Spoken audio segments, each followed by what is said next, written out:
They're really treating it like a threat. And one of the things that can't be attacked is your self-custody Bitcoin. And one of the things that can be attacked is the ETF. You can't be exposed to that. That's my view. It's not a good idea. And by the way, that'll hit MSTR too. It'll probably hit other stuff as well. Friends and enemies, welcome back. Canadian Bitcoiners Podcast. Friends and enemies, welcome to the CBP. Wanna be better informed? Listen to Len and Joey. Spots is taken care of right off the top. Bull, Bitcoin, and easy DNS. The media is feeding the slop. It doesn't matter what topics discussed. Quality entertainment and information you can trust. That's being planned or at least discussed. You know, we're not going to allow people to buy entertainment and information you can trust. Send the guy some value, boost them with some stats. Bitcoin is a scarcity asset. I mean, it's just a fact. Geopolitical, national, down to the local cloud. Friends and enemies, welcome back. The Canadian Bitcoiners Podcast, the mighty CBP. Wednesday night here with Mike Hobart. He's a first-time guest, which I cannot believe, but you guys are going to really enjoy what we talk about tonight. I bought Mike's book. It came today. I've started reading it, The Second Renaissance, Reclaiming Prosperity in a Decentralized Age. My only beef is that the statue on the cover looks like it's about 20 pounds underweight for a two-wheel squat. We're going to get into all that. Lot of cultural touch points taking focus here, especially in the northern part of North America. I suppose in America too, and most of the West actually. Whether it's masculinity, this rise of feminism that has completely torched, it seems like, an entire generation of women. We're going to get into all of that because it's important. I think Mike probably feels the same way I do. Haven't made it this far in the book yet, but if I had to guess, I would say that Bitcoin plays a role in fixing all these things. So we're going to talk about his thesis and get into some of that cultural stuff. But first, as always, the sponsors, EasyDNS. Guys, Mark has been a sponsor of the show for, 3 years now. It's the best place for you to grab a domain, port a domain, host a domain. Mark is your friendly neighborhood registrar, as he likes to say. You need a solid provider, a solid DNS host. If you're going to run a business, have a website, have a blog, have a podcast, somewhere people can find you reliably, always up, never down. Mark takes Bitcoin. We love that about him. Mark has your back on the security side with EasyMail and DomainSure. And as if you needed any more reason to go with Mark, always defending your freedom to say whatever you like, which is great. It's becoming more difficult here in Canada, actually. We just had some announcement about law enforcement being able to check with your ISP about where you're registered, and I think probably your traffic as well. So you're going to need support from someone like Mark and a company like EasyDNS. Go there. CBP Media is the code. Sign up and get half of your first round of buys on the house. So like we always say, load up the cart, man. I know you guys are doing it. Continue to do it, please. The sponsors mean a lot to Len and I and are important to the show, of course. Second sponsor, Bull Bitcoin. We are pushing 2 million, I think, through Bull Bitcoin in terms of volume. So I want to get that done by, by the first time snow falls, maybe, something like that. Around there anyway, October. Let's try for that. Bull Bitcoin is the best place to buy Bitcoin on the planet. This is not in doubt. This is not a question. This is not debatable. The guys who work there, extremists in both official languages, which we like, c'est bon. And don't forget, too, if you want to use your Bitcoin, don't sell, use your Bitcoin, buy a gift card there. Or if you want to go above and beyond, use the Bills platform. Pay your mortgage, your phone bill, your university tuition if you're falling for that scam still. Basically everything available to you as far as payments, except for the stripper you got a little too comfortable with last weekend. We have a promo code. I think it's CBP. Go there and you get 25% off your fees for life. For life. A lot of you guys, according to the metrics here, are like 20 or 25 years old. So long time to have 25% off your fees. Go there, start your stack. Start using your Bitcoin, the best in the business. Michael, good to see you, sir. How are you doing? Welcome to the program. What's going on?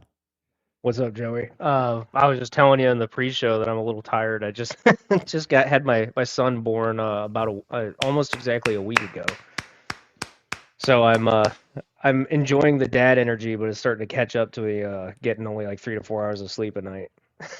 Yeah, I'll tell you, buddy, it doesn't get better for like 3 months probably, but I suspect that your wife, much like mine, is stronger than you or I in that regard. And it's funny, man. I don't know what your wife was doing before you had your baby there, but my wife was a career type and has since been reset to the factory defaults, as I like to say. No longer interested in working, no longer interested in going on a computer, no longer interested in calling people to sell product. It's like a complete 180. Fantastic. Just means I have to make more videos.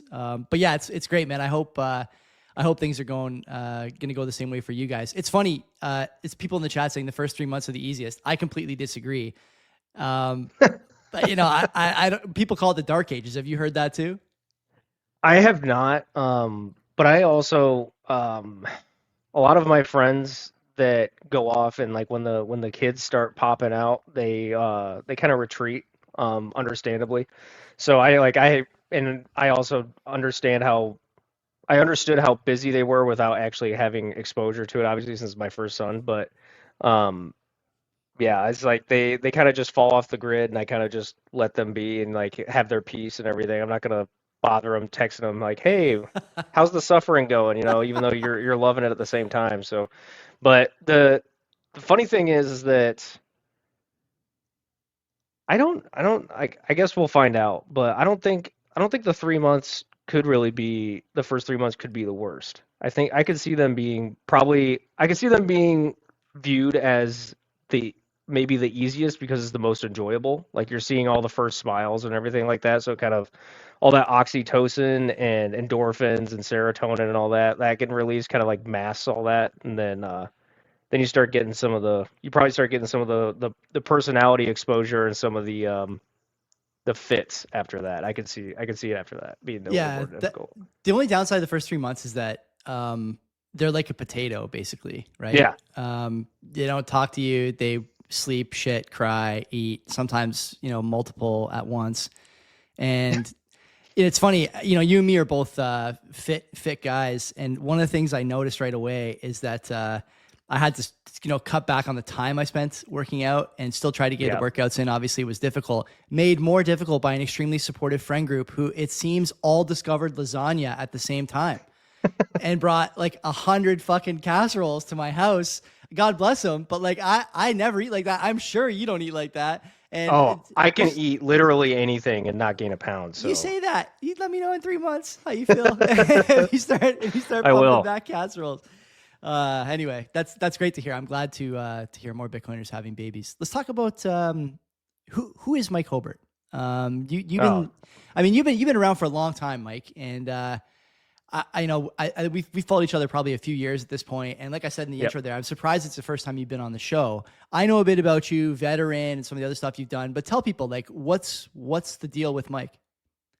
Dude, that's a really long story because I like giving people like the whole kind of synopsis.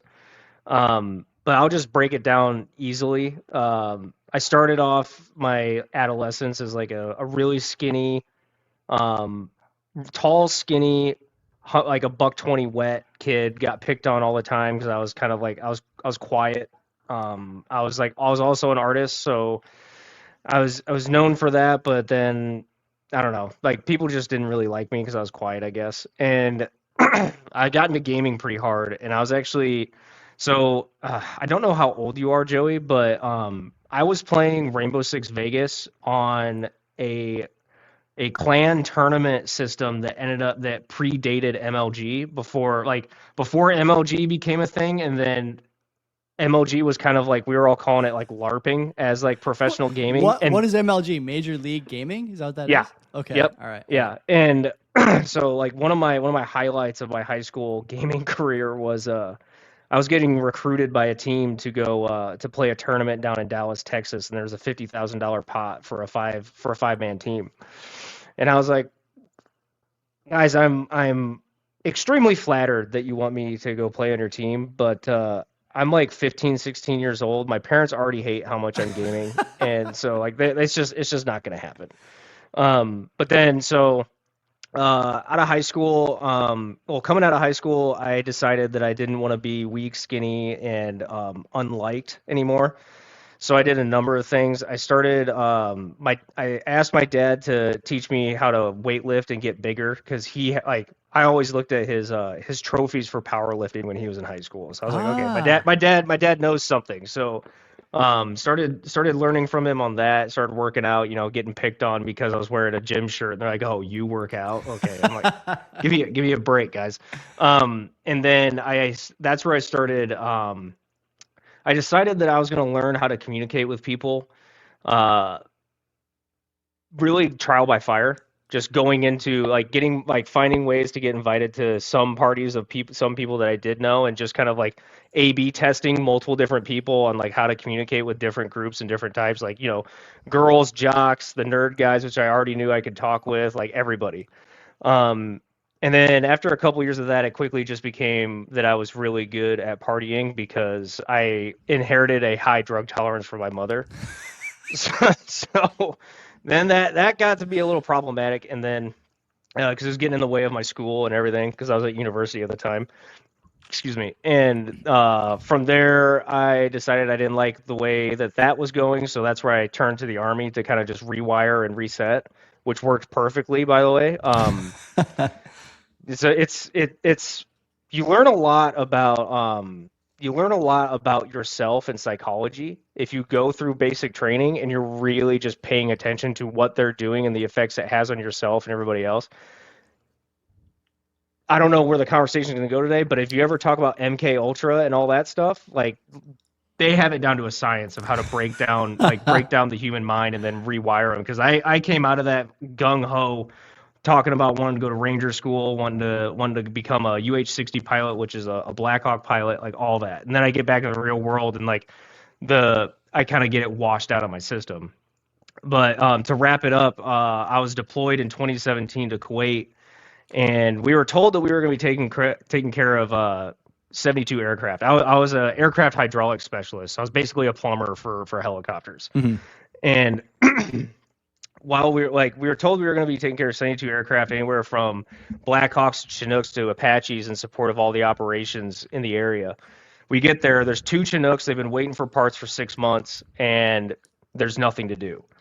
So I just happened to have come across the whole Bitcoin topic while I was in Fort Hood preparing, like mobilizing for deployment. And it was right at the time of the block size wars. And it was the block size wars, and that was when Bcash came up. Yep. And there was I was learning about like the hard fork and how if I had Bitcoin on Coinbase, they'd give you like the hard fork like off the amount of Bitcoin you had. So that just kicked off like the whole rabbit hole, and I started studying Bitcoin. I was probably studying Bitcoin for an average of 4 hours a day, and that didn't stop until that realistically didn't stop until like 2022. Because like the studying slowed down, and then I was just talking about Bitcoin on like Clubhouse and everything, and then transitioned over to Twitter and Twitter Spaces. But that's the basic synopsis. So gamer, lifter, Army vet, Bitcoiner, and then I started writing somewhere there in between. Do you still game? I want to. Like I miss the excitement of like playing a new game. Mm-hmm. But I've tried in the last couple of months in particular to just sit down and play a game, and like there's nothing interesting anymore. Like maybe one of the most interesting games now would be like the Elden Ring games, but like I don't want to play a game and just be perpetually enraged by how difficult it is. I will say there are 2 games that have me interested. There's another potential attempt for a Fable remaster. Yeah. So I would like that. And then I just saw the Witcher 4 tech demo, so that would be cool. But I'm not spending the money to get a new system. Like the laptop I'm using right now is a gaming laptop that I got on deployment in 2017. So like I'm not like I'm doing the full Bitcoiner. I'm just trying to stretch every dollar I can. That's a good way to live. I am also excited for The Witcher. I should know. I think The Witcher 3 is one of the best games ever made. That's neither here nor there, which makes the Cyberpunk letdown even worse. Let's talk about this book first of all. I have to ask. Okay, so knowing a bit about your history, I've read like the first 30 or so pages here. Yeah, I'm on page 38. It's a short read, and there's a lot in here about, at least early on, what are the problems? Why are we where we are? And what the fuck is going on with some of these major like contributors? And you mentioned here a few important things like, the idea of moats and the expert class, obviously very popular topic since COVID. There's some stuff in here about DEI and other notes about sort of the fall of American greatness, I guess. And it's true. Well, it is true that America is not the great nation it once was. Maybe I still think it's a pretty great nation, but maybe we'll get into that. Why? Maybe tell me, like, why write the book? What is the impetus to write a book like this? This is something I think a lot of people think about, but maybe can't articulate. Was that part of it? Tell me what the rationale was. Yeah. So like, and if you haven't noticed yet, I'm really curious to hear what people truly think once they get through the whole book, because I didn't really write it in a way of where it was a perfect, seamless, like, these are the problems, this is the solution. They're like, I kind of like highlight in that first section, I highlighted, it's really 3 core main problems, right? The first one was, you mentioned I kind of wrapped up education, DEI, the moat, and the meritocracy, America, all in one. Well, primarily, one thing I wanted to touch on was the whole meritocracy topic. There is a meritocracy in the U.S., but it's kind of tiered with different moats in between the tiers, and then it's also kind of a LARP at the same time. And I detailed a couple of the things in there that I figured were super important for people to understand, because it blew my mind when I found out about them. But so like there's the meritocracy in the education and the DEI problem. And then another core problem is the food, so the funny thing with the food and the RFK and the MAHA group is they look at the food, but they stop there. Like they don't go, well, where's the food coming from? Right? Because it's not just going to be at the processor, and it's not just going to be at the piece of produce or the animal. Yeah. You have to look at where the animal is being raised and what it's being fed off of. So like I went into probably one of the most boring topics you could ever write about. I tried to make it interesting, looking at soil health. Because soil health in the U.S. is abysmal. Like I had no idea how bad it was, and I have to give credit to Texas Slim of the Beef Initiative, because I met him through Bitcoin, and then I started talking about the health problems. Because one thing I failed to talk about in my synopsis was I went to college for exercise science. So like I talked to him about the chronic metabolic health syndromes and diseases that are just weighing down America and causing the what are the liabilities on the debt clock? They're like 200 is it 200 billion, something like that? It's got to be close. Higher than that. Yeah, it might be. But so like I was one of those ones that was just stuck on the lifestyle and the food stuff, but I didn't know anything about the whole system prior to it. So I wrote about particularly the farming stuff and how we need to, one of the things, and we can get into this later, one of the things that Bitcoin is really going to fuel, and it already kind of is because it's money that you can have spiteful ownership over, where, for those that don't understand what I mean by that, is you can literally take it to your grave, and even once you get 6 feet under, nobody can get access to it as long as you were smart with your keys. That kind of freedom, and then the mixture of that with immutable transactions, that allows for, I don't think people really grasp how much freedom that gives to people that want to like actually like start some of their own shit. What I'm really thinking about is like if you have if you come across like a professional friendship with a guy where you talk about some ideas and him say he's got a stack of Bitcoin and he wants to like kind of like fund you or seed you a little bit, he can just send you the Bitcoin and then you can go straight to work. Yeah. Right. Like, I mean, there's a lot of stuff in between, but that kind of like workaround is, I think it's going to really fuel a lot of very interesting entrepreneurial groups within the Bitcoin space. Like look at how many of them love having 3D printers and are making their own guns and stuff. Like you just can't get around it. And then the third problem that I highlighted was the power distribution problem in America. I don't know what Canada's like, but America's power distribution infrastructure situation is abysmal. As a nation, I reference the American Society of Civil Engineers. They put out a report card on the entire country for all the different sectors every couple of years. I did see this part in your book. Yeah. Yeah, and it's one of my, like, the whole power thing is like probably my favorite topic of the whole book. And the ASCE report for, I think it was either 21 or 22, the power infrastructure grading we got was a C plus. And if you're supposed to be the greatest country in the world, C plus is not acceptable, right? Like I didn't even like having a C plus in college, and I was barely spending time in class. But like it's like those problems I wanted to just highlight to really kind of get people into the forefront, and I hope by starting with those and then leading into like the philosophical things, like where one section you're about to come up on is I actually talk about masculinity and the fiat system's effects upon masculinity. It's the conclusions that I came to, I think, will be very easy to follow, and probably some systems that most of us weren't really thinking about at the time.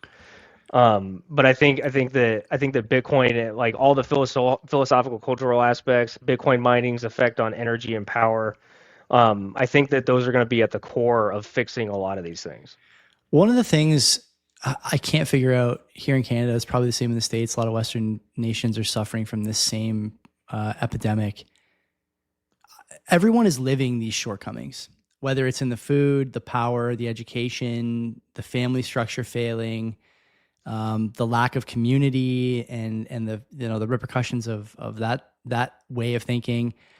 They're all living the consequences of these things, but no one seems willing to admit that they're, as a friend of mine likes to call it, that they're living in the slip. Interesting. Like why is that, Mike? Why do people look at their situation and see that there's problems, but remain unable to diagnose why they have the problems they have? Whether it's their failing physical health, their failing mental health, their inability to get a job after going $200K into debt. What is the issue with the diagnostics that most people are trying to apply to their life?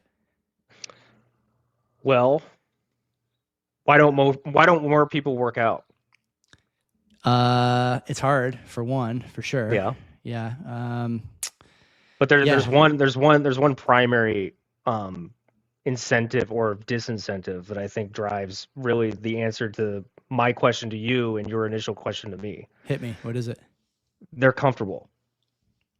Because I learned this. I learned this with my experience playing personal trainer for a short amount of time. I learned that I'm not a good personal trainer. I can understand the body very, very well, and I can educate people on how the body operates. But when it comes to being a personal trainer, I am dog shit at it, because I cannot, like, the entire personal training sector or industry is based off of clientele that are trying to outsource motivation and inspiration to the personal trainer. And if you go through a lot of if you go through psychological rewiring like I have, you realize that nobody is going to be able to do that for you. You cannot, it's not only can you not actually outsource your own motivation and inspiration to somebody else, you can't produce it for somebody else at the same time, right? Like you have to come to the conclusion that you have to change your behaviors in order to get the outcomes that you want, or they will never happen, right? And that, for the vast majority of the population, is not ambition. It's not a desire to have more. It's not competition. Oftentimes, people will not change their lifestyle or their behaviors until they are forced to by circumstance. And a lot of people, that's getting the diagnosis that, hey, you're going to die unless you start moving more and eating a little bit better, which is unfortunate, because it's really not that difficult. Like it's uncomfortable. It might be uncomfortable, sure, but it doesn't last very long. The discomfort, like when you're squatting two wheels, like you mentioned in the beginning, when you're squatting two wheels, or even a bar, if you're starting off like bare bones and you can't do anything like I did, it's uncomfortable, but it's uncomfortable for like 30 seconds. And then you get your rest and you go get a drink of water and you let your heart rate come back down, and then you do it again for another 30 seconds. It's really not that bad. The the funny thing is how much people really don't pay attention to themselves. The human brain is designed with a defense mechanism to assume that discomfort and hardship is going to continue into perpetuity in the future to push you to change your behavior, right? Because it's just like Is it's that just true? like Is there some literature behind that? That's the first time I've heard that. yeah. One of my favorite classes in college was abnormal psychology, but so there's another aspect to it too, which actually kind of feeds into that. I wrote a Substack about anxiety and depression and ADD. I do not think that any of them are diseases like the medical industry has purported. I think ADD is a superpower. You just have to learn how to control it, right? Just like Superman did. But anxiety in my opinion, it's a trigger for changing short-term or medium-term behavior. Anxiety is like, you have to do that. If you're in college, you have to do that report and you have 2 weeks to do it, and you need to do it, but you're procrastinating because you just don't want to do it because it's uncomfortable and it just sounds super boring. So you just keep pushing it off, and the anxiety ramps up every day that goes by because your mind and your soul is like, hey, like this needs to be done. Like this needs to get done. Mm-hmm. And it's just constantly there, like every 15 minutes, like, hey, that needs to get done. That needs to get done. So you run away from it by getting hits of dopamine or whatever to mask that sense of anxiety that you have to get something done. Depression, in my mind, is a very similar mechanism, but it's for lifestyle changes. So and I went through about a depression, like in between the partying and before I left for the Army, was I knew that I could do better. I knew that I could do better. I knew that I should be doing better, and I knew that I could accomplish a lot more, but I just was having trouble getting out of the rut, right? So those kinds of I think if you think about those systems, it's pretty easy to see how the mind does it defensively expects difficulty into the future so that you change your behavior and change your circumstance so you're not in a panic state. There's some interesting ways we could go with this. Some will probably get us in trouble and others may not, but I'm not opposed to trouble. Yeah, me neither. What is the show really, if not something that's getting me into trouble? I don't know how much you know about eugenics, but the history of eugenics is interesting. When I think it was meningitis, in the early days of meningitis, once it was discovered that it wasn't genetic and was transmissible and treatable, there was a guy in the UK, in Britain, I forget the guy's name, who basically tried to convince the government that what they should be doing is keeping meningitis in the population as long as possible to get rid of the weakest among them. Oh, they went Hitler. Yeah, okay. Basically, right? Before Hitler, there was this kind of stuff. And sometimes, in my most cruel corners, I think to myself about COVID, and I think to myself about depression, anxiety. I've dealt with it. I think I've dealt with anxiety when I was in my mid-20s, agoraphobia, stuff like that. And, in retrospect, I was able to come out of it pretty easily after, a few years of figuring out okay, this is what triggers it. It's manageable. There's nothing's going to happen, whatever. Right. Yeah. But there's you were aware, which most people are not even aware. Yeah, well, you have to be, I think, and when you're as you mentioned there, you can kind of, I think working out helps. You have a general sense of awareness about your body and what's happening to your body at all times. Yeah. Now, sometimes that's a bad thing. Anytime I get a weird pain in my stomach, I think I'm dying. But that's a story for another time. There's a whole other sort of subsection of this idea that people are getting conquered on a regular basis by things that really should have no business conquering them: depression, anxiety, ADHD, things like this. Yeah. And they're medicated for them in ways that I think even if it solves that one problem, that narrow problem, it nerfs the rest of their personality, their soul, like you put it, in a way that stops them from achieving their potential. And this is it's frustrating for me. And to kind of tie a bow on this, the thing I'm curious about, and I want to know your thoughts. Obviously, part of me says that there's we should be leaving some people behind in this regard. If you find that the parents that brought you into the world are keen to medicate you and give you the dopamine hit you need and coddle you and all these things, what is the likelihood that you will go through 20 years of that from birth till 20 and then find that you suddenly have this desire to go out and conquer, right? The male urge, like the meme goes. What is the likelihood that happens? I think it's very low. But the thing is that if you continue to have these systems in place where those people are, I hate to say the word allowed, but I'm going to, are allowed to remain in society and reproduce and, basically produce offspring that are going to be more likely to be reliant, more likely to be difficult to convince to contribute to society, both culturally, economically, whatever.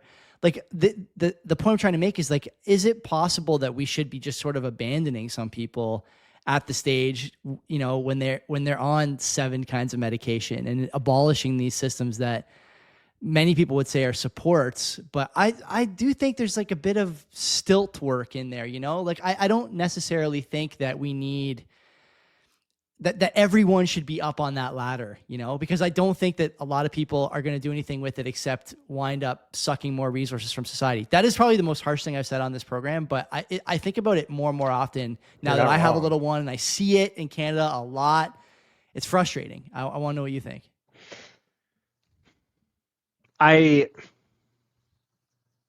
don't like the word should in these kinds of situations, just because this is okay. This is the hard part about like once you like learn enough about enough different silos of study that I'm like we're almost all to that point in the Bitcoin space. At least you and I and like our peers are. Maybe not the entire Bitcoin community, because there's some questionable people. But once you learn enough, you realize how much you don't actually understand, and you realize how much is out there that you don't know yet, and how ignorant you are to it, and how naive you are to it. So like when it comes to shoulds, I try to stay away from them, but we're just gonna follow down through it anyway. I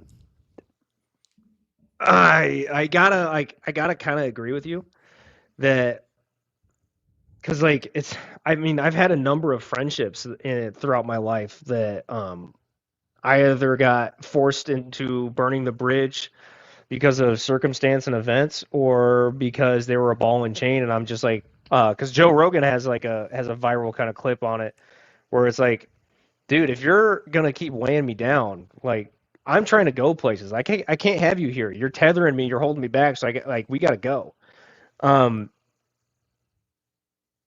It would, because that's the hard part. It's a really brutal thing to consider. But I think it would probably be better for society in general if we had a kind of system like that, where it's like, hey, if you're not gonna if you had like kind of like a 2 or 3 strike system, it's like, hey, we tried to help you improve yourself, but you're not doing it. Mm-hmm. So good luck. Like, go. You're not getting any more support. You can figure it the fuck out on your own. Because most people, they just can't. They can't bring themselves to develop their own discipline, like I said earlier, without life forcing them into doing it, because they either got a terminal diagnosis or they literally wind up on the street and realize how wrong they were. And that's gonna feed into like probably all the other stuff that we're gonna talk about this evening, because I mean, it gets into politics, it gets into the economy right now, it gets into dating. And I have some thoughts on how it gets fixed, and like in my mind, the only way to fix it is an outcome that nobody wants, except for those of us that are prepared for it. But yeah, I think I have to agree with you. I think probably the best solution would be we got to stop coddling people, because when you're coddling them, you're making them feel comfortable when they arguably shouldn't be comfortable. It's like you got to change your entire life. Yeah, it's not comfortable. Like, yeah, suck it up. It's a critical thing, the comfort piece. Well, let's talk a bit. There's a chronological order of some of the stuff you're talking about. So we can maybe start with dating. We were kind of joking back and forth about that yesterday. Dating, I really don't know what to say about modern dating. To answer your earlier question, I'll be 38 in September, and so I'm like not a dating app baby, but I did have a summer or two where I did have Tinder on my phone, it was before things got really out of control on Tinder. And there was stuff like, the addition of quote unquote travel mode. I'm going on business somewhere and want to network. Like if I ever caught my spouse partner on travel mode on Tinder, that, the locks would be changed at the house. There was no nonsense about going back and liking someone after you didn't like them earlier because you've had 6 glasses of wine, it's 2 a.m, the lights are on, and you don't feel like going home by yourself. It's before all that. And to be honest with you, Mike, I think the biggest difference then was that Tinder was a complementary feature, a complementary idea to modern real life introductions at bars, restaurants, parties, all these things that kids used to do and seem to no longer be interested in, to be honest with you. And so as a result, you get very superficial beginnings to relationships that lead to even the strongest among them erecting castles on shaky ground. And, I think you see this in the divorce rate. You see this in the amount of people in couples therapy. You see this in the popularity of polygamy and multiple partners and open relationships and cheating. And, if I look at all these things, I think I can tie it all back to the beginning of the relationship and if it started on Tinder or not, or if you had some mutual friends or not. Because oftentimes, what does it mean to meet somebody through mutuals? It means you share at least some of the same values. You have some of the same friends. You hang out in the same circles. You may, be invested in the same community, whether it's a sports team or a church or the local community vegetable garden. I don't know, whatever else is out there these days. But on Tinder, the only thing you care about is, how wet is that hole and what is the proximity to my meat spear here? I think that's fair to say. What do you think? Modern dating, classic dating? Let's talk about it. So I agree with your assessment of the dating app problem, but I think the dating app problem is downstream of feminism going too far. Oh yeah, let's do it. Okay. And I write about some of this in the book. First off, I want to state that the desire to seek out equal compensation for employees that is blind to sex or race, I agree with.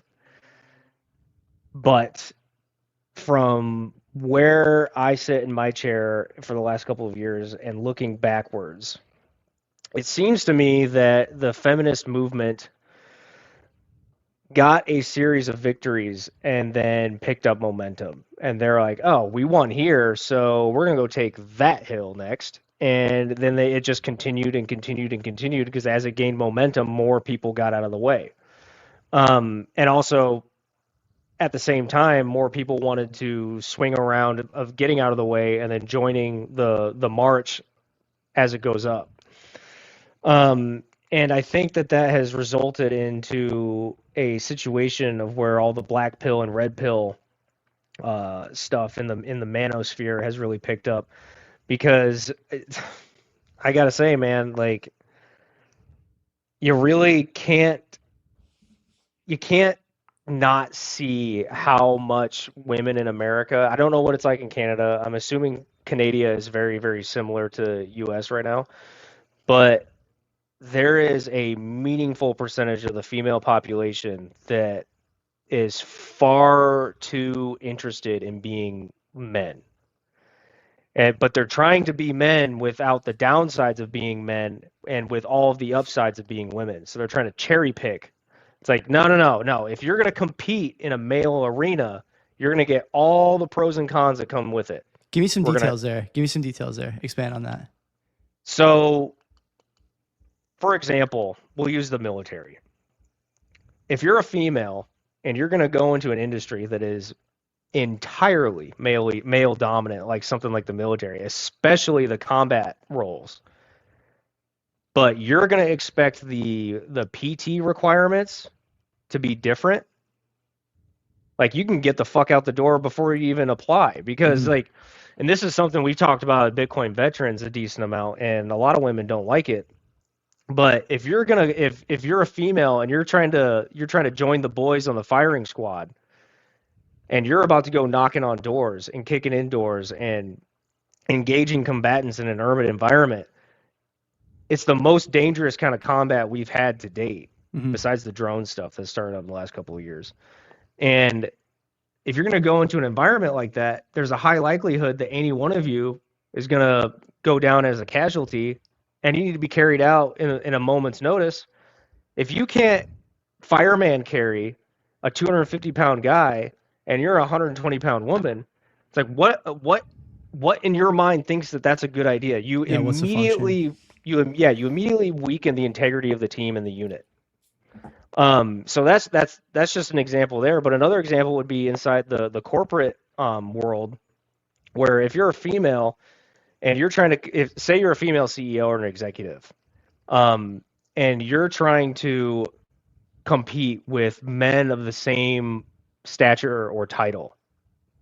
What's up, Torup? If you're trying to compete with these guys and you're coming into it expecting them to talk to you differently just because you're a woman, like, no, like the rules of the game don't change just because you're a part of it.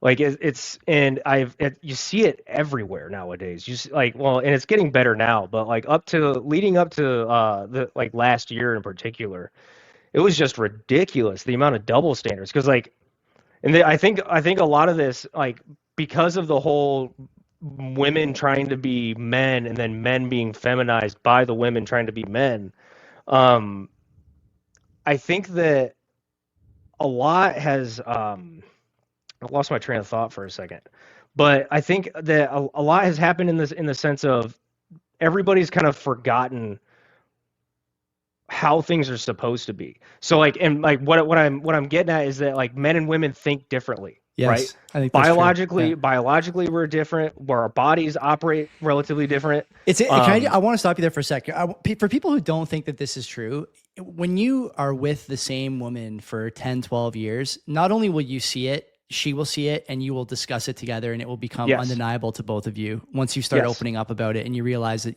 whatever you say is not going to be held against you. These are the things you talk about. It becomes clear as the relationship grows in a lot of ways. That's the experience I've had, and I'm sure you've had it as well. I think anyone who's married probably has that same experience. Yeah. And so after treading water and getting my thoughts recollected, men and women think differently. Men think primarily rationally and logically, which means that we don't adhere to double standards. If I'm expected of one thing, you're going to be equally expected of the same thing, and then we're going to compete for it, and whoever comes out with the best performance and execution, that's the winner. That we're going to run with like whatever comes down from that. But women being the less rational, more emotional side of things, it seems like the double standards are accepted, right? It's like, no. Like, I'm going to compete with you guys, but you have to talk a little bit nicer to me.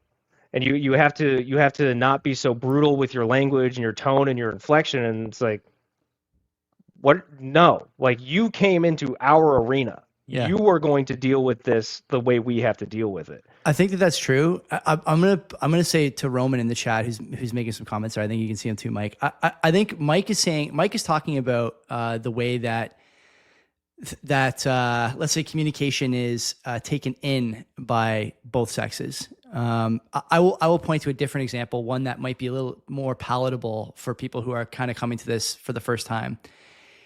In the outputs from the two sexes. If you've ever coached a team, I can think back to years of coaching rep basketball, house league basketball, and I get more support from mothers for my coaching style than from the fathers on the team. Not because the fathers don't appreciate it, but because the mothers, in all the feedback I've gotten over the years, the mothers say to me over and over and over again, when you speak to him that way, he listens to you. I can't speak to him that way. Yep. This is a way of articulating that there are certain things that women are better at with their children than discipline, than regimen, than all these, the sort of classical militaristic, feedback loops that men need, I think, in a lot of ways. And the women don't respond to that well. I mean, there's nothing wrong with this. And I see in the chat there, Roman, that you say there's some irrational men too. I believe that is the case. But the default setting is not irrationality for men. That comes from, I think you're probably going to say, Mike, that it comes from a society that's been softened by some of the stuff you've been discussing. Yeah, sure. It can be some of that, but there's some stuff that I wanted to address with Roman's comments too. First of all, with that last comment, there's some irrational men out there. That's a tactic that a lot of women use for a lot of these topics too. That the exception does not disprove the rule, man. Like, yeah, there's some irrational men. There's however many billions of men out there. There's going to be some of them that are going to like stand out a little bit differently than the rest. Like, especially when it comes to the body and the diet and everything, everybody's different. So there's going to be some men that are a little bit more irrational on the slider than others. So that doesn't really do anything to the argument. But the other thing is that with the coaching example, it is a science for coaching that women prefer democratic leadership. Men prefer autocratic. Just tell me what to do. I'm going to execute to the best of my abilities, and then we're going to go forward. Mm-hmm. Women want the democratic leader. They want to feel like they're being heard, that they're a part of the decision-making process. Most men do not give a shit. They want the objective to be identified. They want the training for the precise job that they're expected to perform at. And then they also want to know that their peers, the men on their shoulder, are going to perform to the best of their capabilities just like they're expected to. It's across the military, it's across the professional sports. Like, it's like you can not agree with it, that's fine, but you're wrong. Like, I don't care. But like, this just, and Roman, just one more thing. No, I don't think women need to be barefoot and back in the kitchen. That's a really fallacial argument. Like, just because I'm saying that they compete in a male arena doesn't mean I'm a misogynist. But yeah, it cracks me up how people don't like, they don't like what's being heard, so they have to feel like just because they don't like it, it's not reality. It's like, no, I'm sorry. Do you it's funny you mentioned TRP, the red pill. I have a copy of The Rational Male. I'll be honest, I haven't read it in probably 15 or 16 years. Rollo Tomasi? Yeah, Rollo's book. Among other things from that era. And like, you know, I kind of look back on TRP. I don't know what it's like now, but then I still remember the first time I opened that subreddit. It might be not even allowed on Reddit anymore, thinking about the last few years. I'd be surprised if it was still there, honestly, some of the stuff that was there. But thinking about it, it basically boiled down to there are buttons to push that you can push, and the feedback you get will be difficult to handle because it'll tell you that you should be nicer, be the nice guy, be softer, be kinder, and stuff like that. And it's not actually how you should be conducting yourself in a sort of dating game. It's the opposite. You should be firm, hard, difficult to read, aloof, unavailable. And the first time you read this, it is kind of funny because it's just no 20-year-old guy, at least back then, was following that advice. No, I certainly wasn't. I was listening to what my mom and like all the other women around me were saying, and they just like, they've never dated women though. Yeah, that's a great point. Yeah.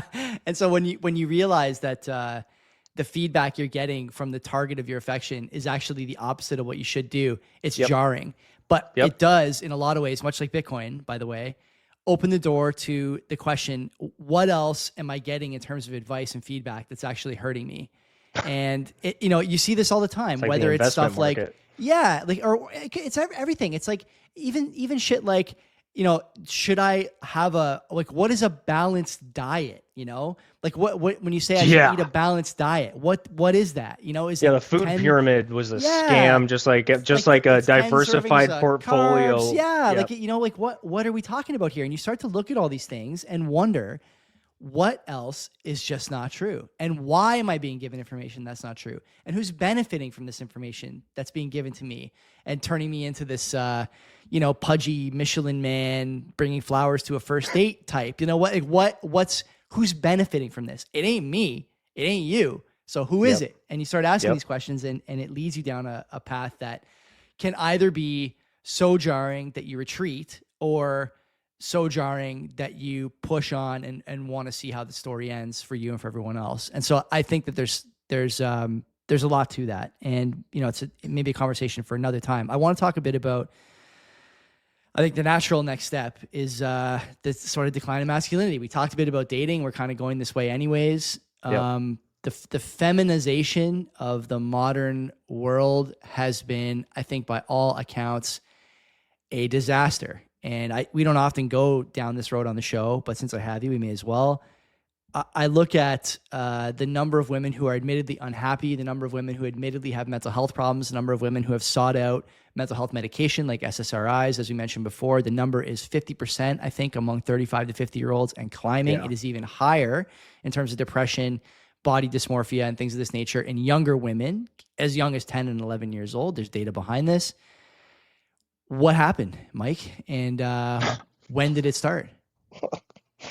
I'm sure you Woodstock? Understand how. Are you going to say Woodstock? I don't know if I would say Woodstock. I was going to say, I'm sure you understand how big of a question that actually is. Yeah, I do, of course.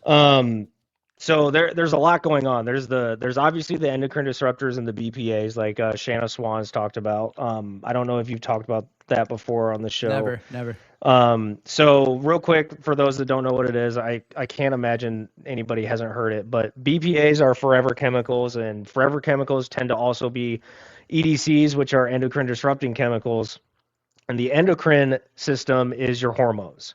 And the EDCs and the BPAs are oil or petroleum based, which means that these products tend to either leach or mimic estrogen or progesterone. It might be both. It's one or the other. Both of those result in higher estrogen within the body and disruption of natural hormone balancing systems within our bodies. And that can lead to greater feminized development within men and women.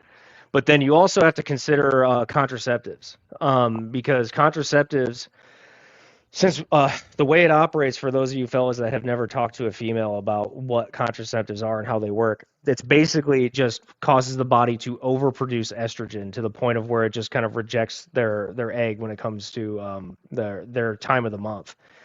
And it often results in increases in breast size. It causes their what they're looking for in a mate to shift. That's a huge thing.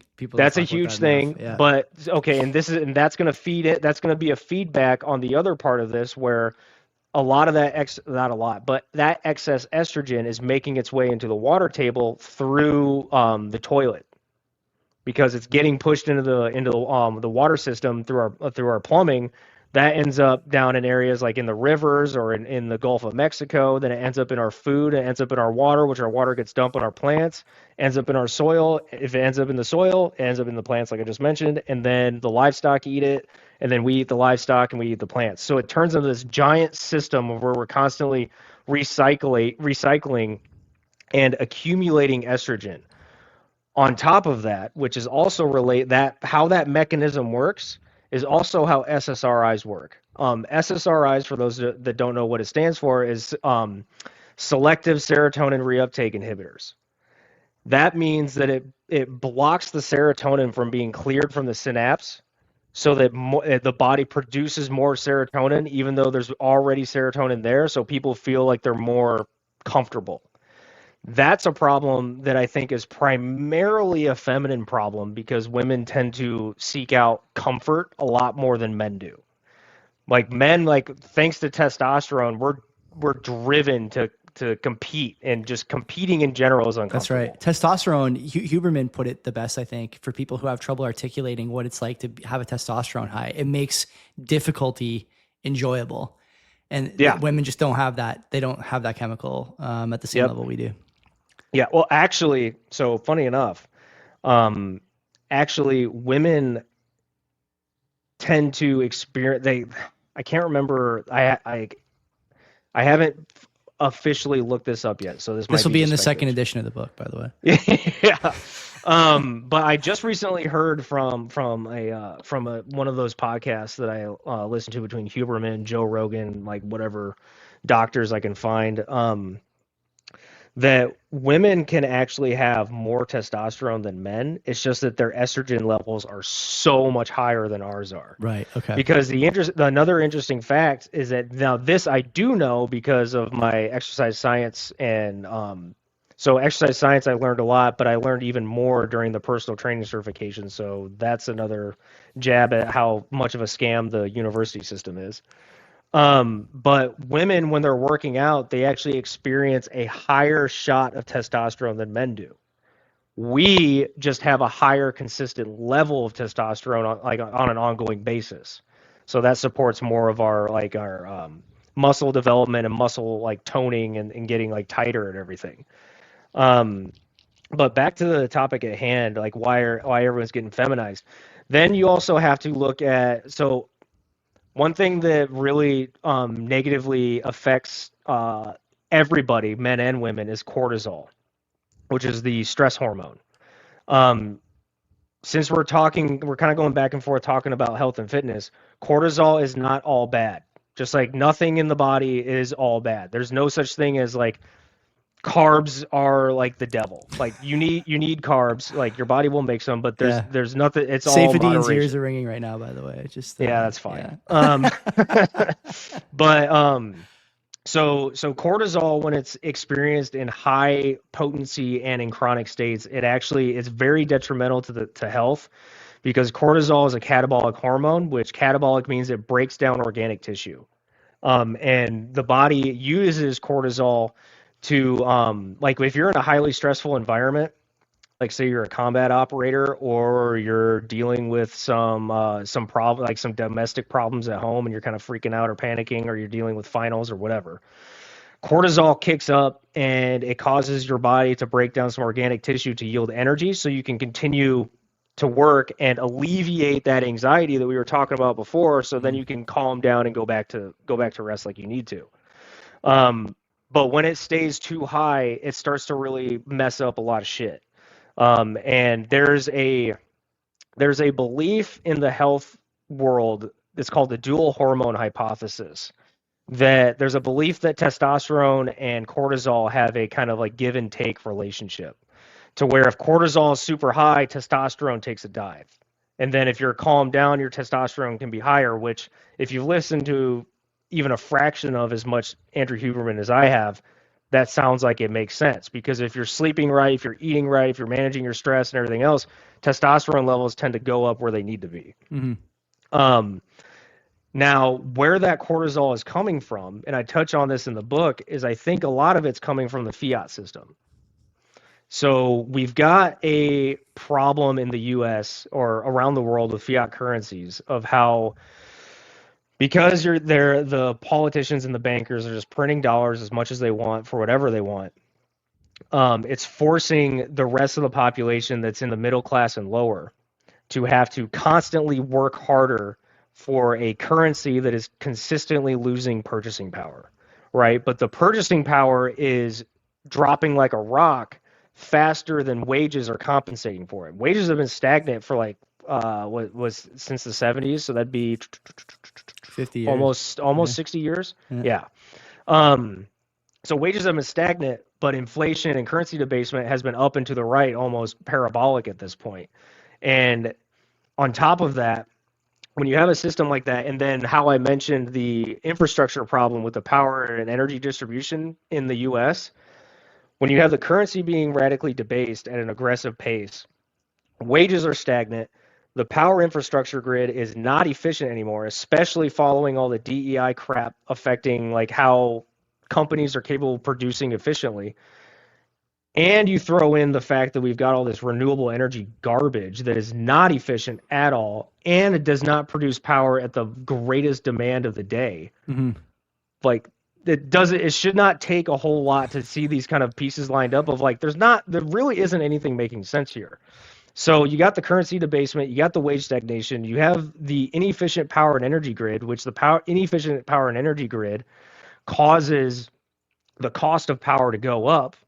Because for example, wind and solar, they produce power at the height of the day. Mm-hmm. That tends to be their most effective, right? From like 11 to kind of like 2 or 3 in the afternoon.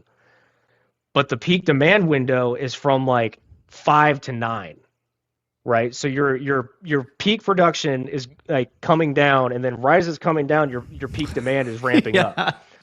So when you're doing that, you're not utilizing the electrons in an efficient manner to where you would get the most cost basis out of each electron that you're producing and distributing. And when you're doing that, then you're relying on something that's called a peaker plant. So peaker plants are called peaker plants because they produce power from their power plant at the peak demand. Yep. And the way they make money is that they remain idle, consuming like 20% of their resources, waiting for the moment where they're called up to step in the gap. And they make bank off of it. They're almost all entirely coal or natural gas. And they, down in Texas, they'll charge like $5,000 per megawatt hour. Yeah. Like something like that.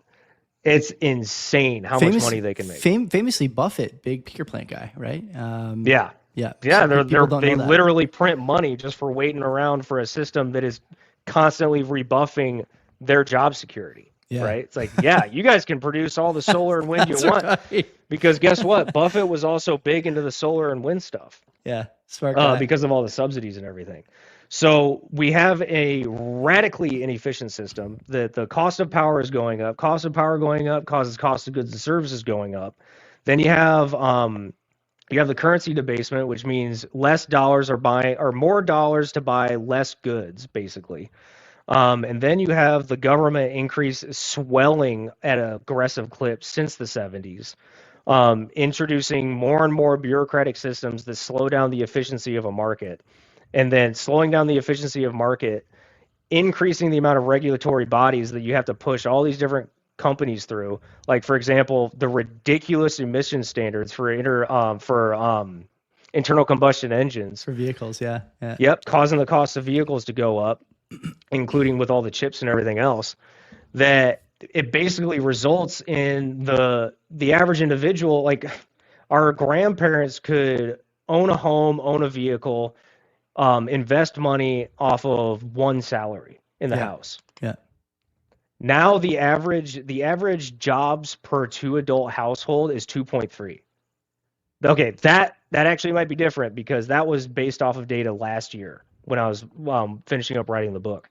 That means that on average, there's at least one adult that has 2 jobs per 2-adult household. Yeah.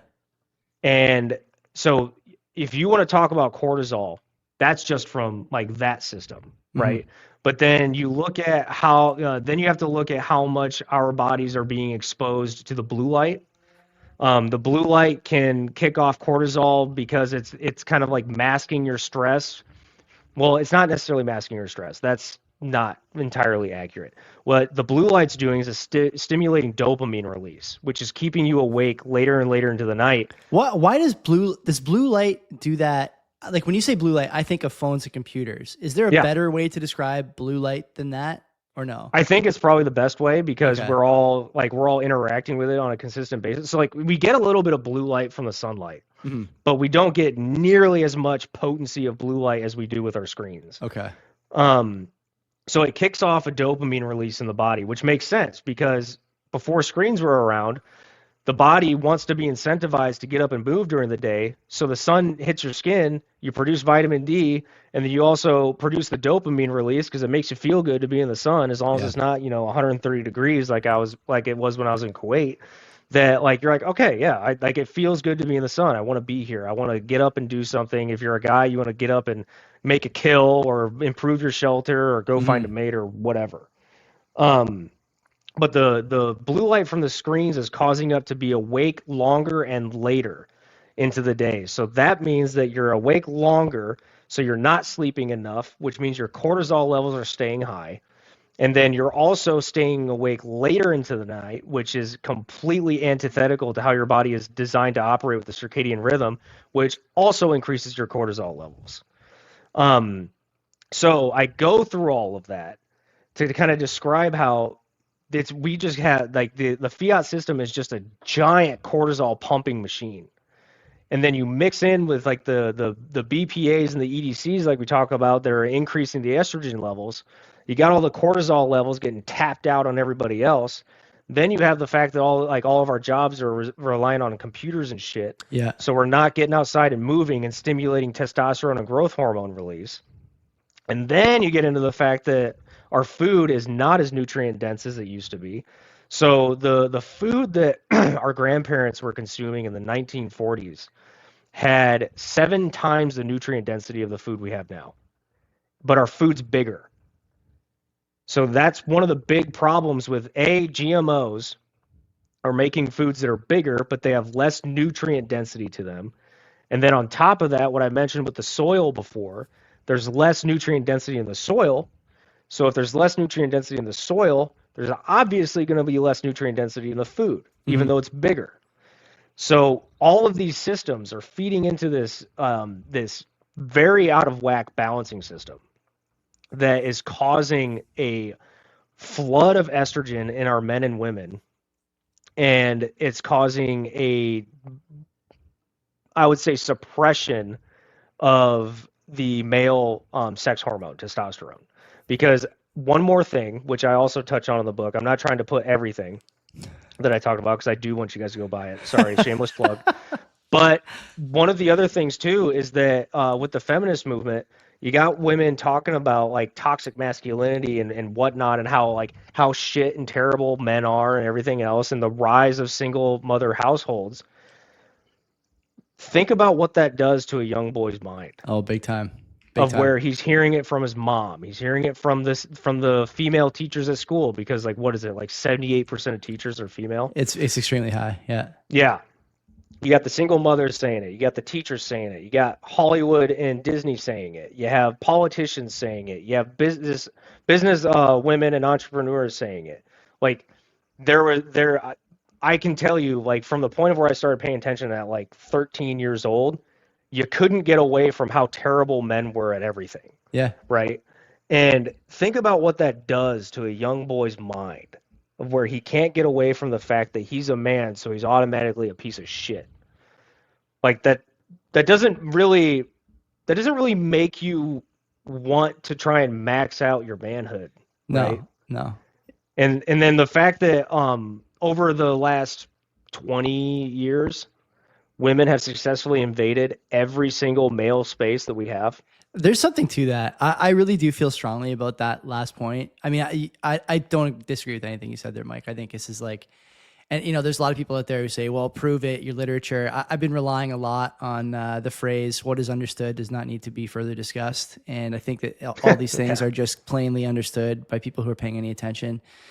The male spaces thing, I think, is a unique problem, because much like during COVID, you couldn't discuss in mixed company the efficacy of vaccines or the origins of the virus, or whether or not if it didn't come from a bat or a pangolin. Yeah, you had to shut up. it's weird. You know, that thing a mile down the road, but you're telling me it was a guy who got some bat souffle or something at lunch one day. I just don't buy it. And the thing is, people need to remember that, and need to remember how important the conversations they had around their tables were, the conversations they had in their text chats, in their group chats, in their clubhouse spaces, whatever.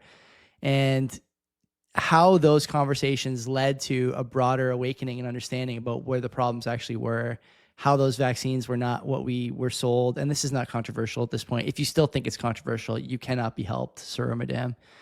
And so when people talk about the invasion of male spaces, there's something to that, because guys, you're a gym guy, I'm a gym guy. I used to joke with my buddy when we were in our early 20s that the gym, now that I'm looking back on it almost 20 years later, really was like the dojo. You go there and you're bouncing ideas off a buddy you trust, and he's telling you what he's seeing, you're telling him what you're seeing, and you come to some conclusions that later become entrenched and understood and become the cornerstone for the way that you carry yourself and view your place in the world and view the world changing around you.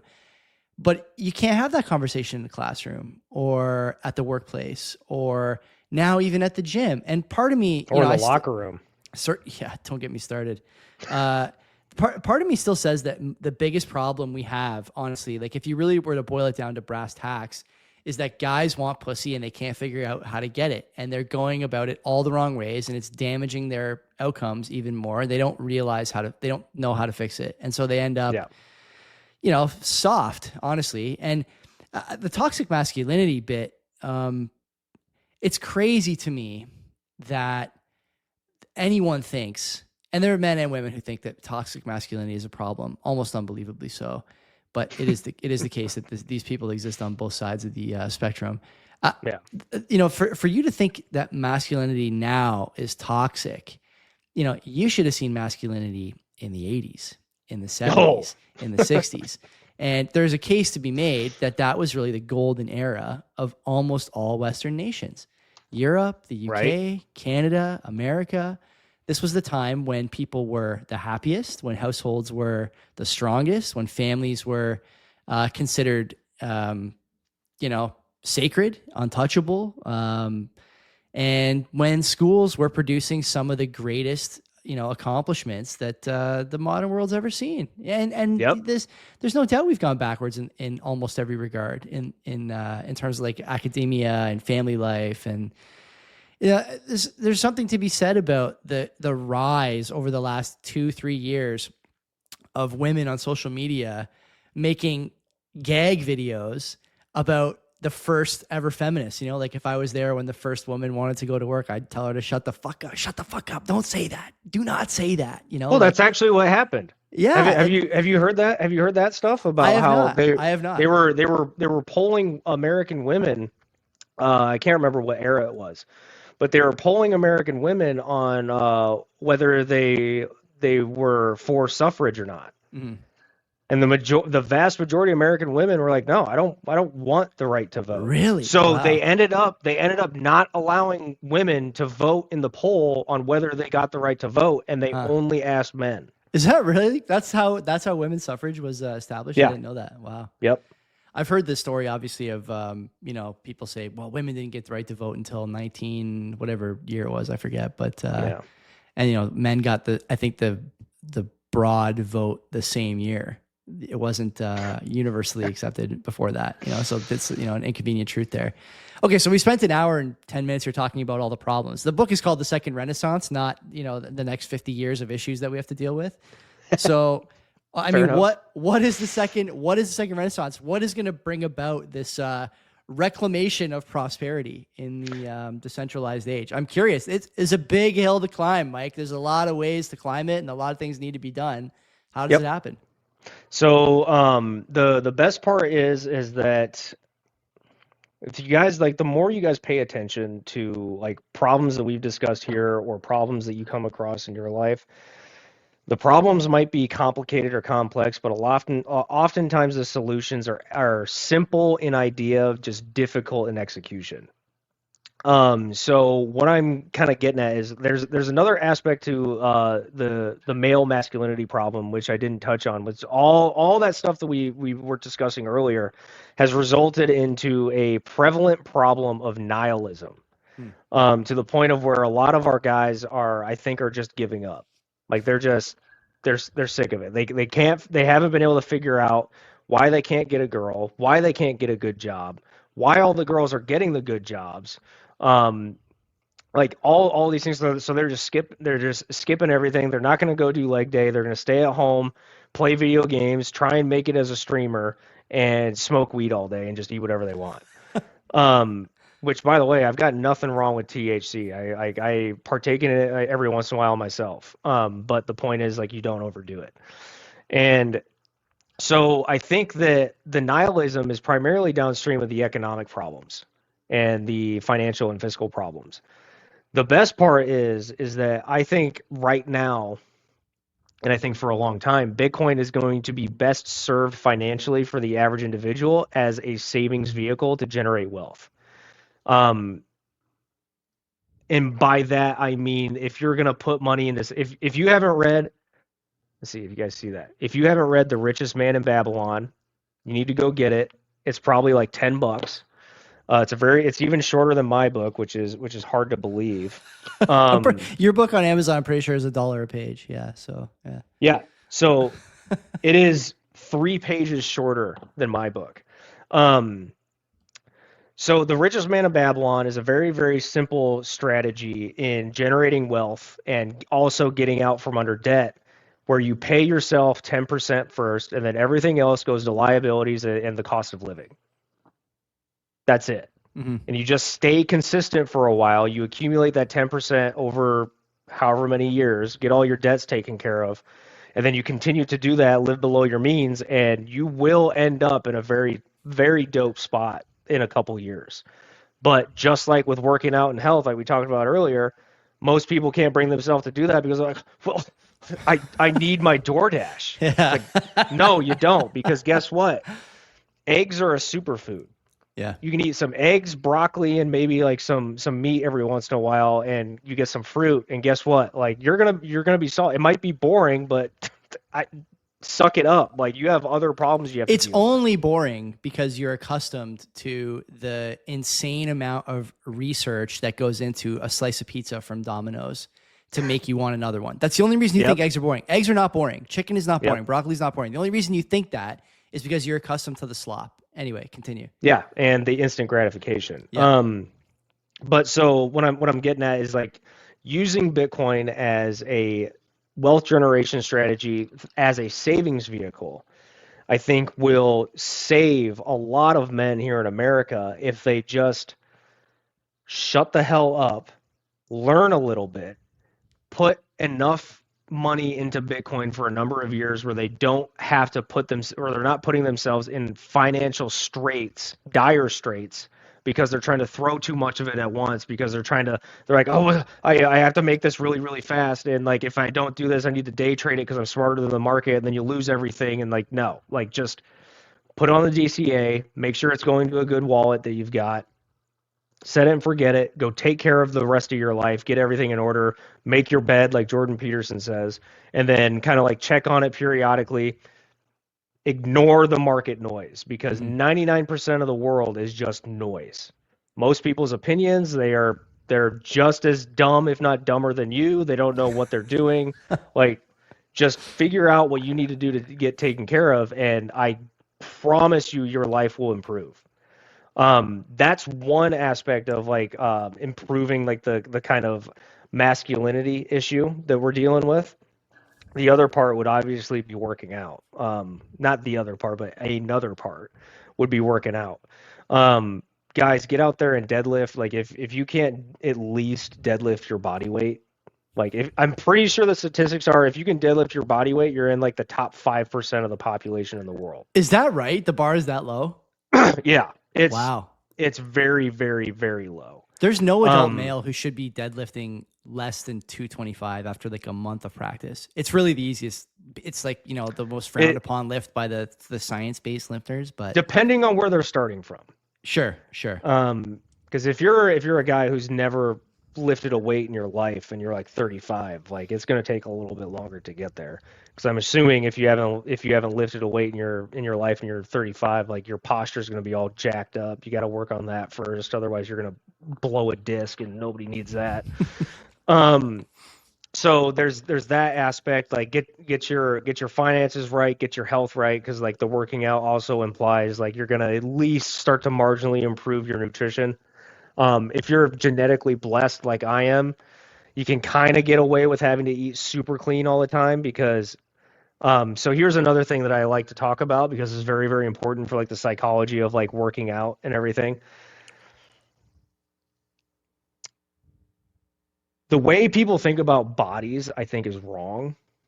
If you're an individual that packs on weight easily, it's not that there's something wrong with you.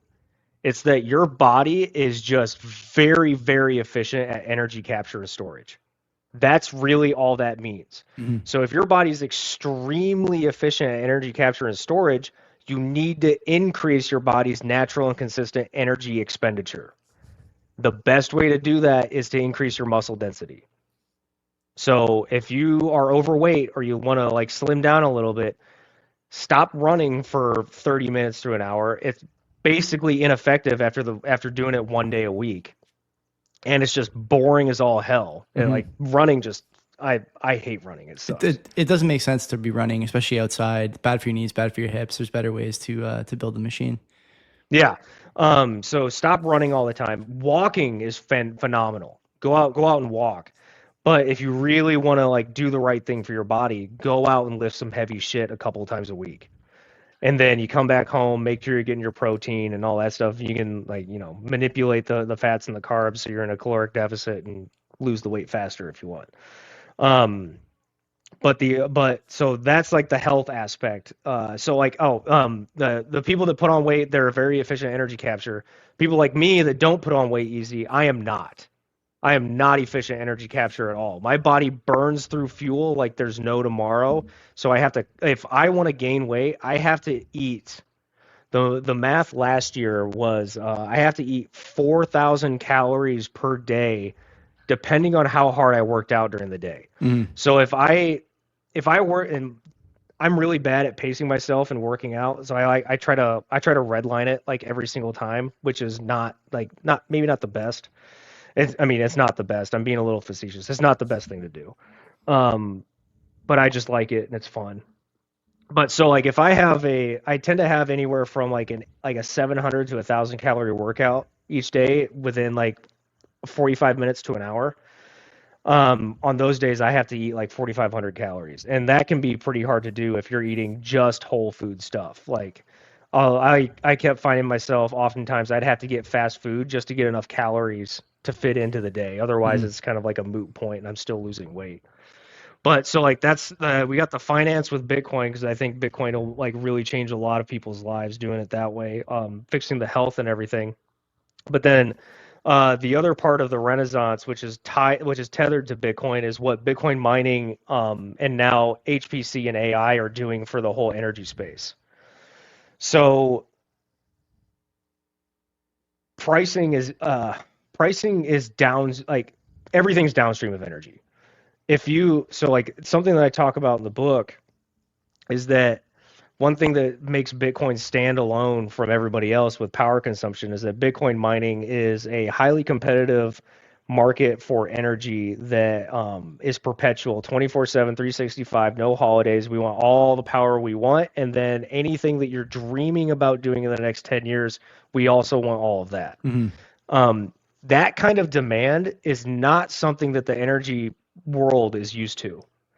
They're used to, so I discussed the solo model in the book, and I'm not really going to go into it, but I want you guys to like kind of like, you can even YouTube it and think about how the solo model can play with the cost of maintenance on a power grid, power infrastructure grid, and the need for more and more demand. But one of the most interesting things that I made sure to put in the book is, so when it comes to expanding energy and power infrastructure, we kind of have to do it. So the population is going to go like up and to the right a little bit, like at a curve, right? Or the law of large numbers is going to go up rapidly and then start to peter off. I should be going the other way, actually, if I'm saying up and to the right. We get it. Yeah, up to the right's good.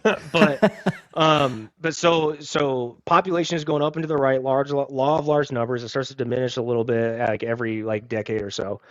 But in order to expand power infrastructure, it's like we don't do a curve, right? We're not constantly just like adding a little bit here, a little bit there. We tend to have to do things in a step function where we're going to rapidly expand. We're going to chill out for a little bit as like we kind of meet like where the minimum effective threshold is, and then we're going to rapidly expand, and then it's going to plateau for a little bit. With Bitcoin mining and the perpetual demand and the highly competitive demand, it means that and the reason I have to wheel back, the reason for that step function is that we are not trying to jack up the market for electrons. Because if you overproduce the infrastructure and the production capacity, you drive the amount of the supply of electrons down with the consistent demand, and price goes down. So this is where Bitcoin mining really comes into shine, to where you have the perpetual competition and the perpetual demand. So we can bring all these Bitcoin miners in the space, like, hey, we want everything. We will pay you for all of it. We'll do a joint venture operation, which is what most of them are, where they're going to split the Bitcoin revenue. And then they also, some of these places are like the municipalities are giving them contracts to where they'll shut off and they'll get reimbursed with like energy credits like Riot, to where like they shut off at the most important time of the year, and all of a sudden Riot has all of their power for the next year paid off. That's right. So that, if you don't think that's massive, like, I'm sorry, you got some books to read. But other than that, a lot of these miners also have financial departments that are like hedging, and they're playing the options and derivatives markets on the price of energy that they're buying already. Is that right? The miners have that? I didn't know that. Oh yeah. Okay. All right. Yeah. Yeah. And then what's also coming down the pipe, that hash rate index or Luxor has been working on, is they're working on financial products like that for hash rate too. Forward future contracts, to where they're forward selling hash rate or energy to somebody like 10 years out at specific pricing. And then markets are playing that, where they'll sell it back to somebody later after a certain event happens and the expectation goes up. There's a wild entire like derivatives market just based off of like 10-year futures contracts. Really? Yeah. If you get the opportunity to talk to Lisa Huff, you should definitely like try and ping her. Message. Yeah. Yeah. It is fascinating. Even going on YouTube and just looking up forward curves. That's kind of what we're getting at. So you've got these guys all playing this, and they're trying to buy up as much power as they can to fuel their Bitcoin mining to get as much Bitcoin as they can. What this allows for, with all of that demand and that 24/7 running, it allows for producing more power plants than we technically need. So then you can overproduce the infrastructure. You can flood the market effectively. You can flood the market with electrons, because when you do that, so say society needs 50 megawatts. Yeah. We're just going to make it super easy. Society needs 50 megawatts of power for the average day, to make sure everybody has more than enough power to where there's no brownouts, no fluttering of the lights and anything. But then Bitcoin miners come in and they're like, hey, we also want 50 megawatts of power. So now your capacity is at technically 100, your societal demand is 50, and then Bitcoin miners are taking the difference. You can effectively now, like in a situation like this, the municipality is going to make deals with the Bitcoin miner of, yeah, we're going to give you the 50 megawatts of power, but as society grows and we develop, you're going to agree to curtail your demand so that the society, the community around you, can continue to just do what it needs to do. Right. And so when you do something like that, it effectively means that you're overproducing the infrastructure to be able to maintain society expanding, and then society can kind of catch up while you've got more than enough power. It effectively, in theory, should mean that blackouts are like non-existent. Agreed. It should mean that they never happen. Yeah. And then while you're doing that, you can also be radically increasing the amount of power infrastructure you're developing at the same time, because not only are the Bitcoin miners going to want to continue to buy up 50 megawatts of power, but then more Bitcoin miners are going to come onto the space, and they're also going to want 50 megawatts of power. Yeah. So that really, in my opinion, that's probably where the core of the Renaissance idea is really coming from. So Ryan McLeod, who's the nuclear Bitcoiner on Twitter, you may recognize that name. I think he's been on Preston Pish's show and other shows talking about just wait until utilities start to finance power projects with bit bonds. This is the bit bonds thing. Impossible. It's not, and I think people are underpricing the significance of these things. You're going to find more and more people are willing to go down this road as Bitcoin gains status as a pristine asset. It's still not there. It's closer than it was a year ago, but more and more of these guys, especially power companies, because they deal in commodity trading, obviously, they realize that the true value is in these markets, not in the fiat markets. They may not be able to articulate it yet, but they understand this implicitly in their silos. So, I'm looking forward to all this stuff. And that was a great explanation, Mike, of the mining and baseload relationship that you're going to start to see in communities and in jurisdictions that accept Bitcoin. Here in Canada, famously, we have a lot of excess hydro here, and we just, I think, gave the boot to Bitfarms a year or two ago. We have provinces that won't touch Bitcoin. The only real exposure our country has to Bitcoin is the Quebec pension fund invested in FTX not once but twice, Series C and D, I think. Yeah, huge mistake. Sacre bleu, as the French would say. So, yeah, not great. But we'll fix that. We'll fix that. Mike, but there is an interesting example that you can look to with CleanSpark. So CleanSpark, I think it was August of last year at their investor relations kind of like webinar.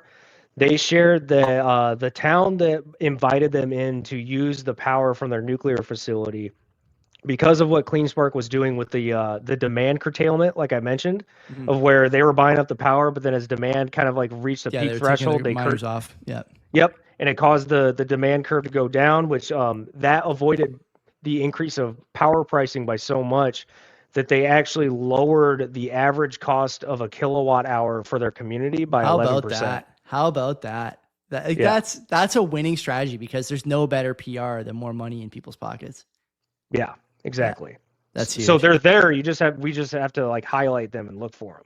Yeah, there's going to be times when we still run into brick walls, I think, in some of these it's legislative bodies. Yeah, but eventually the opportunity cost will be too great not to embrace mining and Bitcoin broadly. But I mean, we're still we just have to make them look stupid consistently enough to the point of where they realize that they have to cave. Yeah, it's not that hard. No, it's not. Do you have any parting words for the audience here? We've talked about quite a bit, and I suspect that I will get some feedback on this episode. Some of it will be positive, some of it will not be. But I will say that one of the reasons I invited Mike on is because I think we are aligned on many of these things, and it's difficult to discuss these things, like we mentioned, in spaces that are unfriendly to uncomfortable ideas. And yet here we are at the end of an hour and a half, both of us upright and no worse for the wear, and you as well, listener viewer, upright and no worse for the wear. So keep that in mind before you throw your tomatoes at Mike or myself. What are your parting words there, Mike, for the faithful? My parting words would probably be a bit of wisdom that I wish I would have heard when I was an adolescent. If you come to a conclusion that you think is probably best for your life, do not listen to the opinions of others. People have an unfortunate tendency to try and convince others around them that are making them feel insecure. They try to convince them that they're wrong. Yeah. Like I had multiple different groups in my drinking years that I would talk about trying to like learn more about investing or entrepreneurial stuff. They're like, "Oh, dude, you don't need to do that." Like, why would you want to not spend as much on the weekend and go out and have a good time with us getting blackout hammered versus spending your weekends inside alone, not talking to any girls like some incel loser? It's like, well, because I want to be in a better spot in 10 years than you guys are going to end up. So I would now just make sure that the conclusions you're coming to are fair on yourself. Because I, for one, understand how critical we are of ourselves, even though we're not as equally critical as everyone else around us. So just make sure that you're making decisions that are best for you and yours. Don't be afraid to just shut the rest of the world out. Put your feet to the ground, keep your eyes on your toes, and just take one step forward every day. Because that's the only way I got through my ruck marches in the Army. It's like you just kind of shut the mind off, just like count your steps, focus on your breathing, and before you know it, 12 miles are down with 40 pounds in your pack, and you feel like death, but you got it done. That's right. And you're no worse than you would have been otherwise. Where can people find the book, Mike, and find out more about you? I'll put the link to the book in the description. Okay. And if people want to find out more about you, what you're doing, your Substack, plug some stuff, man. Floor's all yours. Okay. So if you guys go to Amazon, I have it print on demand on Amazon. Amazon was like the easiest way to do it, and I wasn't going to wait to try and submit it to a publisher that's more than likely not going to be receptive to Bitcoin topics anyway. So it's on Amazon. If you go search The Second Renaissance, I believe I should be the top result, which is dope. If you guys buy the book, I would also appreciate if you give it a rating, whether you like it or not. You can give me a rating if you don't like it. I'm not going to fault you for it. And And then I do have a Substack, like Joey mentioned. It's justhearmeout.substack.com. There I like to talk about all sorts of things. I tend to talk about some of this stuff, but it's really more for like my more wild things that I like to like look at. Like I have a series where I look at events that are happening in the US that I think are target softening strategies by our enemies like China, Russia, Iran, London in particular. I think London is an enemy of the US. And then if you guys are on Twitter, you can find me at the Mike Hobart. There's two E's, because apparently I'm not the only Mike Hobart out there.